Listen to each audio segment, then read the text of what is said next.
Langit mendung menaungi Bandara Internasional Mahadipa sore itu. Orang-orang berlalu lalang, sibuk dengan koper dan ponsel di tangan, tergesa-gesa mengejar waktu.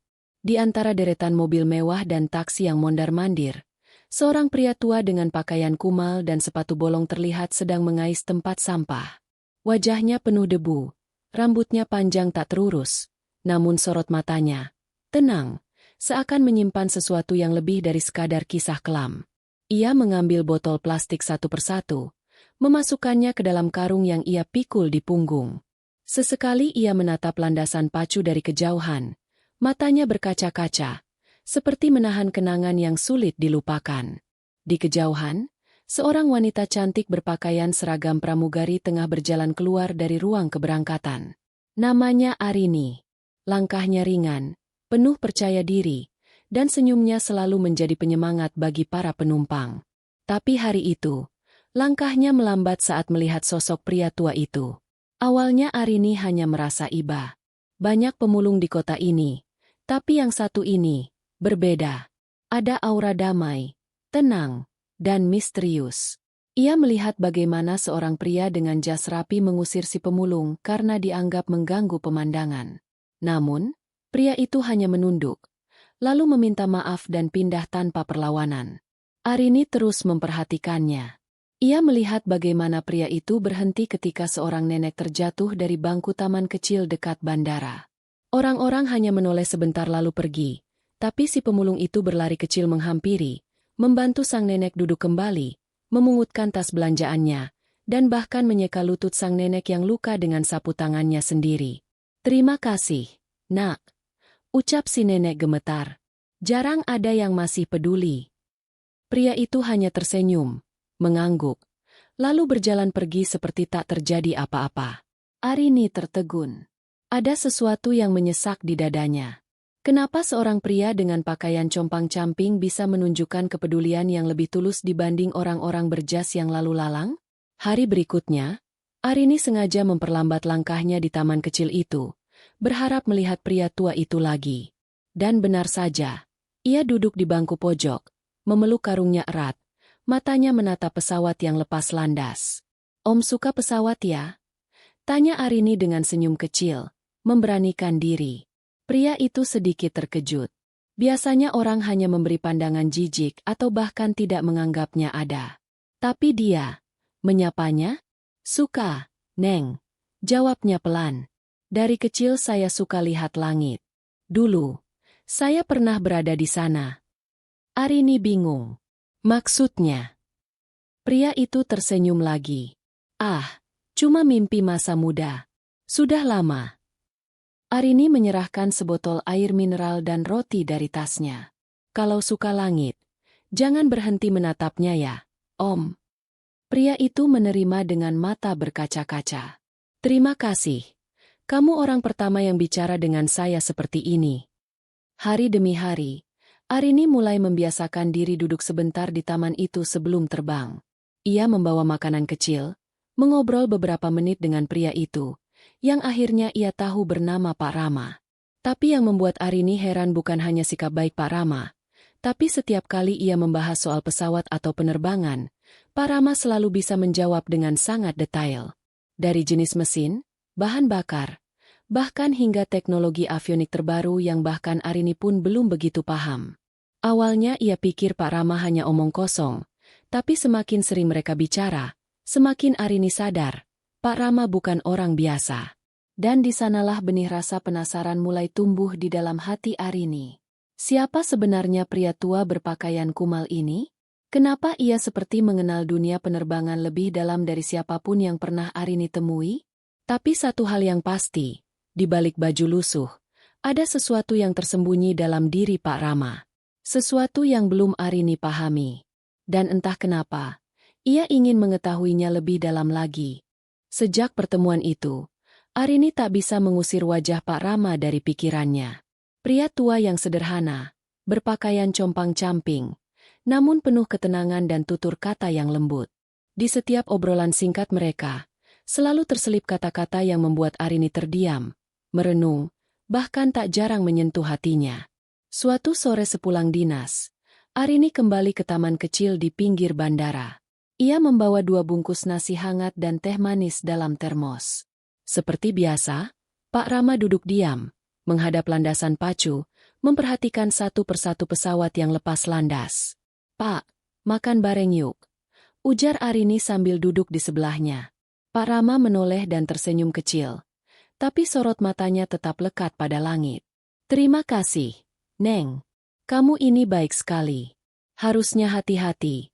Jangan duduk dekat orang sepertiku. Bisa jadi omongan orang nanti." Arini tertawa ringan. "Saya nggak peduli omongan orang, Pak. Selama saya tahu siapa yang saya ajak bicara." Mereka makan bersama, dengan suasana yang perlahan menjadi akrab. Arini mulai bertanya lebih banyak, kadang mencoba mengorek masa lalu Pak Rama secara halus, meski jawabannya selalu sederhana dan penuh teka-teki. Namun suatu hari, saat pesawat Airbus A350 melintas, Arini iseng bertanya, "Pak, bedanya A350 sama A330 apa ya?" Pak Rama langsung menjawab panjang lebar, menjelaskan perbedaan desain bodi, bahan komposit, kapasitas bahan bakar, sistem fly-by-wire, bahkan efisiensi mesin Trent XWB. Penjelasannya terperinci, seperti dosen teknik penerbangan. Arini hanya bisa melongo. "Pak, Bapak ini siapa sih?" tanyanya pelan, separuh bercanda, separuh serius. Pak Rama hanya menghela napas panjang. "Dulu saya cuma orang yang terlalu percaya pada sahabat sendiri, dan lupa bahwa hidup bisa berubah dalam sekejap." Setiap jawabannya justru membuat Arini semakin penasaran. Di balik kalimat-kalimat sederhana itu, ia merasa ada luka yang belum sembuh, dan kenangan yang masih hidup. Beberapa hari kemudian, Arini pulang lebih cepat dari jadwal terbangnya. Ia tidak langsung ke rumah. Entah kenapa langkah kakinya membawanya lagi ke taman itu. Tapi kali ini, ia melihat sesuatu yang membuatnya terpaku. Seorang anak kecil menangis karena sepedanya rusak. Rantai terlepas dan bannya miring. Banyak orang hanya lewat dan memandang acuh. Tapi Pak Rama menghampiri, jongkok, dan mulai membetulkan sepeda itu dengan telaten. Tangan tuanya bergerak cekatan. Dalam 5 menit, sepeda itu kembali utuh. Anak itu tertawa senang. "Terima kasih, kakek." Pak Rama hanya mengangguk dan mengusap kepala anak itu. Arini melihat dari jauh. Kali ini rasa penasarannya berubah menjadi dorongan kuat. Ia ingin tahu lebih banyak. Ia ingin tahu kebenaran di balik semua ini. Pak Rama jelas bukan pemulung biasa. Ia menyimpan sesuatu. Pengetahuan, keterampilan, dan luka yang sangat dalam. Malam itu Arini tak bisa tidur. Ia membuka ponselnya, menelusuri segala hal tentang teknik pesawat, berharap bisa menemukan petunjuk. Tapi tak ada nama, Rama, yang ia temukan. Tak ada rekam jejak. Seakan Pak Rama hanyalah bayangan masa lalu yang sengaja dihapus dari sejarah. Namun hatinya menolak percaya begitu saja. "Aku akan cari tahu siapa dia sebenarnya," bisik Arini dalam hati. Bukan karena rasa ingin tahu semata, tapi karena untuk pertama kalinya dalam hidupnya, Arini ingin menyelamatkan seseorang, bukan penumpang, bukan teman kerja, tapi seorang pria tua dengan pakaian lusuh, yang telah diam-diam menyentuh hatinya lebih dalam dari siapapun. Dan ia yakin, rahasia di balik sosok itu akan mengubah segalanya. Sejak malam itu, Arini seperti terobsesi. Wajah Pak Rama selalu muncul di benaknya. Bahkan saat ia tengah bertugas di kabin pesawat. Ia mulai memperhatikan hal-hal kecil, gerakan tangan Pak Rama saat berbicara, caranya memperhatikan detail di pesawat, bahkan cara ia menyebut istilah teknis yang tak biasa didengar dari orang awam. Suatu hari, sepulang dari penerbangan ke Surabaya, Arini tidak langsung pulang. Ia mampir ke pos satpam bandara. Ia sudah akrab dengan beberapa petugas keamanan di sana. "Pak Didit, saya mau nanya, Bapak tahu nggak tentang pemulung yang sering duduk di taman dekat area parkir VVIP?" Pak Didit mengangguk sambil menyeruput kopinya. "Oh, yang tua itu? Yang suka lihat pesawat terus diam-diam aja?" "Iya, saya tahu. Aneh juga orangnya. Tapi nggak pernah ganggu. Malah sopan banget." "Bapak tahu namanya?" Katanya si Rama. Tapi kayaknya bukan nama asli. Soalnya saya pernah dengar dia ngomong bahasa Inggris lancar banget. Kayak native. Waktu ada bule nyasar, dia bantuin ngomong. Kita semua sampai melongo. Mbak. Arini makin penasaran. Ia lalu menemui tukang parkir yang biasa berjaga sore hari. Pria itu pun punya cerita berbeda. Dulu katanya dia sering masuk ke dalam hanggar. Bukan nyolongnya, tapi kayak tahu seluk-beluk tempat itu. Kadang malah kasih masukan ke teknisi muda yang kerja di sana. Tapi ya namanya juga orang kayak gitu. Nggak ada yang dengerin. Hari-hari berikutnya, Arini mulai mengumpulkan informasi secara diam-diam. Ia mencatat, mengingat, dan menyusun potongan-potongan cerita yang ia dengar dari berbagai orang. Namun tetap saja, semuanya seperti teka-teki tak lengkap. Semua orang tahu Pak Rama bukan orang sembarangan, tapi tak ada yang tahu dari mana ia berasal, atau bagaimana ia bisa berakhir jadi pemulung.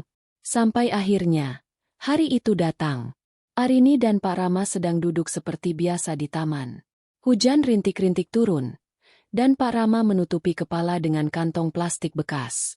Arini memayunginya. Pak Rama. Arini berkata pelan.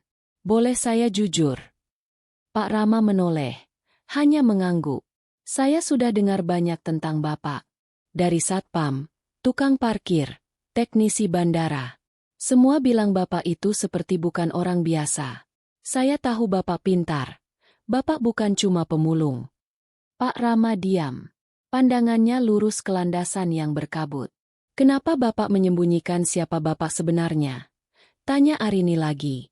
Butuh waktu lama sebelum Pak Rama membuka mulut. Tapi saat ia bicara, suaranya lirih. Nyaris tenggelam di antara suara pesawat yang menderu. Karena kadang, menyembunyikan siapa kita lebih mudah daripada mengingat siapa kita pernah jadi. Arini menatapnya. Apa maksudnya?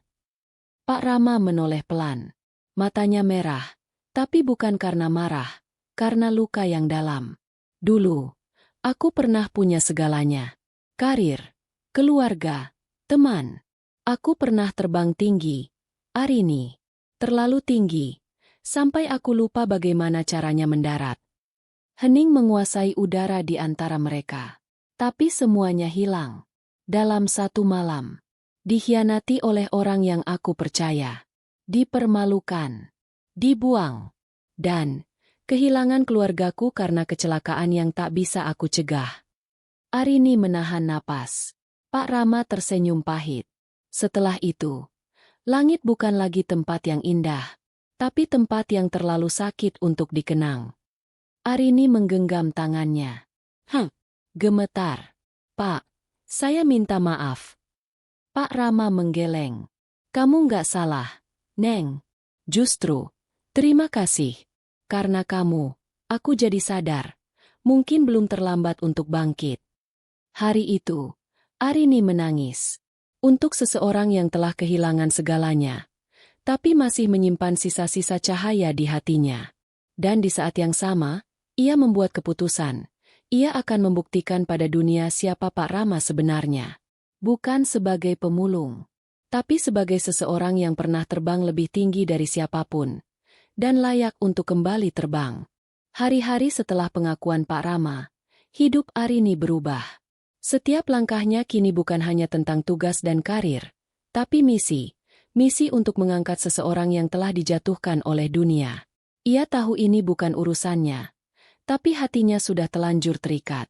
Ada sesuatu dalam diri Pak Rama yang membuatnya merasa bertanggung jawab. Atau mungkin, ini rasa kagum yang berubah menjadi perasaan lain? Arini mulai menyusun rencana. Ia ingin tahu kebenaran. Ia ingin membawa masa lalu Pak Rama ke permukaan. Tapi tidak bisa gegabah. Ia butuh bukti. Ia butuh jejak. Suatu malam, Arini mengakses database internal maskapai tempatnya bekerja. Ia tahu ini berisiko. Tapi ia yakin nama Rama bukan nama asli. Ia mencari di bagian teknik, rekam jejak insinyur dan teknisi yang pernah bekerja di sana selama 2 dekade terakhir. Tak ada nama Rama. Tapi ia menemukan nama lain, Rahmat Ranggala Putra. Seorang kepala insinyur yang dulu terkenal karena desain modifikasi sistem avionik lokal yang diakui internasional. Gambar wajahnya mirip dengan Pak Rama, hanya lebih muda dan bersih. Arini terkesiap. Ini dia, bisiknya. Ia membaca catatan detailnya. Rahmat pernah bekerja di maskapai internasional, ikut proyek pengembangan pesawat jarak jauh, dan mendapat penghargaan dari Asosiasi Penerbangan ASEAN. Namun 5 tahun lalu, semuanya hilang. Diberhentikan karena pelanggaran etika dan penyalahgunaan data teknis. Skandal besar. Tapi catatan itu terasa aneh, tidak jelas, tidak lengkap. Arini tidak puas. Ia menemui salah satu teknisi senior bernama Pak Gunawan, yang pernah bekerja dengan Rahmat. Pak, saya mau tanya soal Pak Rahmat Ranggala. Bapak pasti tahu siapa dia. Pak Gunawan terdiam sejenak, lalu menarik napas panjang. Kamu kenal dia? Saya rasa, saya kenal. Pak Gunawan menatap Arini dalam. Kalau begitu kamu harus tahu kebenarannya. Dia bukan kriminal. Justru, dia korban. Arini mendengarkan dengan saksama. Dulu dia paling jenius di antara kami semua. Desain dia disukai maskapai luar. Tapi dia terlalu baik, terlalu percaya pada partnernya, Reynaldi. Mereka kerja bareng di proyek besar. Tapi Reynaldi menyalin desain milik Rahmat, mengklaim sebagai miliknya, dan menjualnya ke pihak luar. Saat Rahmat protes, justru dia yang dijebak seolah membocorkan rahasia perusahaan. Arini terbelalak. Lalu, Rahmat diberhentikan. Semua orang menjauh. Media menghancurkan namanya. Dan di tengah kekacauan itu, istrinya dan anak sematawayangnya meninggal dalam kecelakaan mobil. Saat dia berusaha bangkit, dia benar-benar jatuh dan hilang. Arini menggenggam dadanya. Sesak. Terlalu banyak luka dalam satu tubuh tua yang tampak tenang itu. Pak, Bapak tahu sekarang dia di mana? Pak Gunawan mengangguk perlahan. Saya tahu dia nggak mati. Tapi saya nggak pernah nyangka dia masih di sekitar sini. Arini pulang dengan hati remuk redam. Di kamarnya, ia menatap langit malam dari jendela apartemen. Ia teringat semua yang telah ia dengar. Dan semua senyum sabar Pak Rama selama ini. Seorang pria yang dikhianati, dijatuhkan, kehilangan segalanya. Tapi masih sanggup bersikap hangat dan menolong orang lain. Kalau bukan orang besar, siapa lagi yang sanggup seperti itu? Keesokan harinya, Arini menemui Pak Rama di taman seperti biasa. Tapi kali ini, ia membawa sesuatu. Pak, saya tahu siapa Bapak sebenarnya. Pak Rama menoleh perlahan. Tak terkejut, tak marah, hanya tersenyum kecil. Akhirnya kamu tahu, ya? Arini menahan air matanya. Kenapa Bapak nggak bicara dari dulu? Untuk apa? Siapa yang mau percaya? Dunia lebih senang menertawakan orang yang jatuh daripada mengulurkan tangan. Arini menggenggam tangannya erat. Tapi saya percaya. Dan saya akan buat dunia melihat siapa Bapak sebenarnya. Pak Rama menatapnya lama. Untuk pertama kalinya, matanya berkaca-kaca. Saya sudah tidak berharap apapun lagi, Neng. Kalau begitu, izinkan saya yang berharap untuk Bapak. Dan dari momen itu, segalanya berubah. Arini tidak lagi hanya seorang pramugari. Ia menjadi saksi, penjaga, dan penyambung harapan. Ia tahu jalan ke depan tidak mudah. Tapi satu hal yang pasti, ia akan bawa Pak Rama kembali ke langit. Langit pagi tampak cerah saat Arini berdiri di depan kantor pusat maskapai. Tangannya memegang map coklat berisi semua berkas yang berhasil ia kumpulkan selama berminggu-minggu. Rekam jejak, laporan teknis, kronologi tuduhan palsu, dan dokumen paten yang tak pernah didaftarkan atas nama Pak Rahmat, nama asli Pak Rama. Ia menatap gedung itu dalam-dalam. Hari ini, semua akan berubah. Di dalam kantor, Arini menemui manajer divisi teknik, Bapak Arta, seorang pria parubaya yang dikenal kaku namun adil. Ia mengatur napas sebelum berbicara. Pak Arta, saya minta waktu 10 menit. Saya punya informasi penting tentang salah satu tokoh besar dunia penerbangan yang telah dilupakan. Pak Arta mengernyit. Siapa maksudmu? Rahmat Ranggala Putra. Nama itu membuat ruangan sunyi.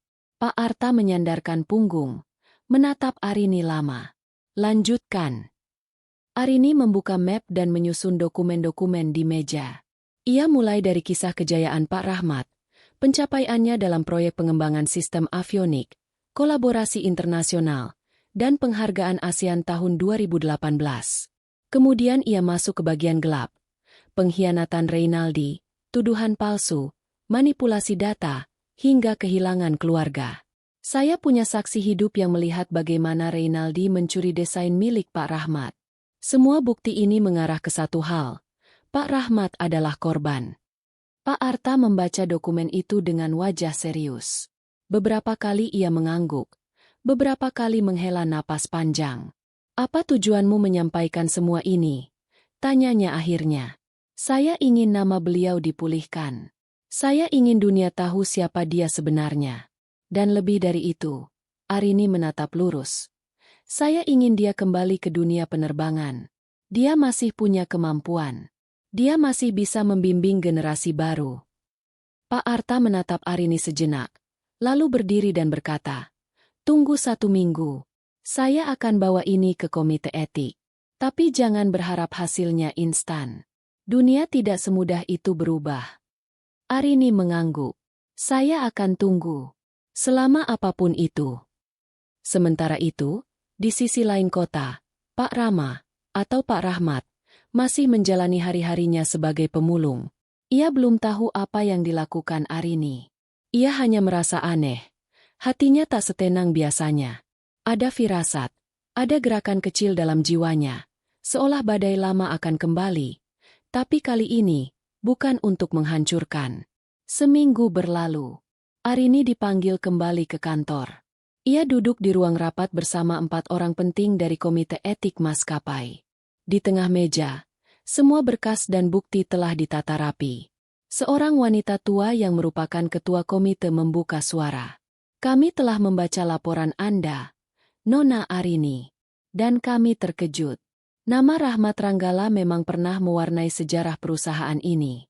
Sayangnya, sejarah itu telah dicoret dengan tinta hitam." Arini menahan napas. "Tapi kami juga menemukan banyak kejanggalan. Dan berdasarkan dokumen serta kesaksian yang Anda berikan, kami memutuskan untuk membuka kembali penyelidikan kasus ini. Dan jika benar seperti yang Anda sampaikan..."